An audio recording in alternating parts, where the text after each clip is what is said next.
আপত্তি জানি না। যদি কনস্টিটিউশনাল অর্ডার করেই এই জুলাই সনদের বাস্তবায়ন করতে হয়, এখন থেকেই সেটার কার্যকর করতে হয়, তাহলে তো দেশে দুইটা কনস্টিটিউশন বিরাজ করবে। এখন জুডিশিয়ারি কোনটা মানবে, প্রশাসন কোনটা মানবে, সেটার প্রশ্নটা নিয়ে আমরা যাই, দেখি সুপ্রিম কোর্ট কি বলে। এই কথা বলার পরে কেউ কেউ বললেন যে সুপ্রিম কোর্ট যে 106-এ মতামত দিয়েছে এর সরকার গঠনের জন্য, এটা নাকি সঠিক হয় নাই।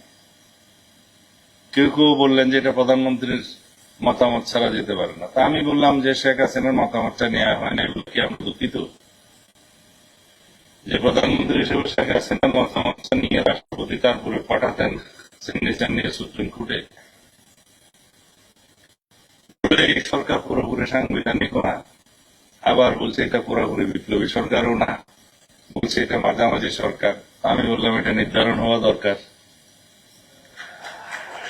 এই বিতর্কটা কেন 1 বছর পরে এসে তারা তুলছে, তার পিছনে একটা উদ্দেশ্য থাকতে পারে।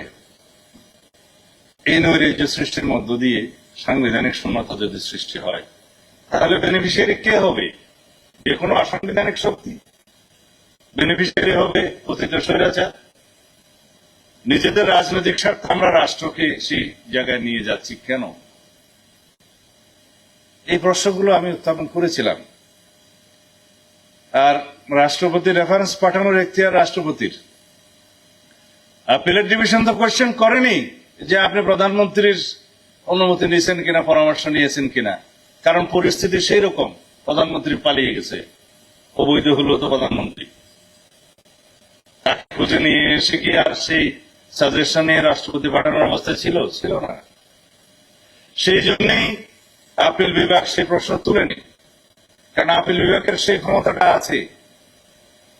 সেই পরিস্থিতিতে 106-এ বলা আছে কোন আইনি প্রশ্ন উত্থাপিত হলে বা হওয়ার সম্ভাবনা থাকলে বা বিষয়টি যদি এমন জরুরিজনক গুরুত্বপূর্ণ হয়, তাহলে সেই বিবেচনা রাষ্ট্রপতির কাছে রেফারেন্স পাঠালে সুপ্রিম কোর্টের কাছে, সুপ্রিম কোর্ট সেটা বিবেচনা করে মতামত দিতে পারবে, সেটা ওখানেই বলা আছে।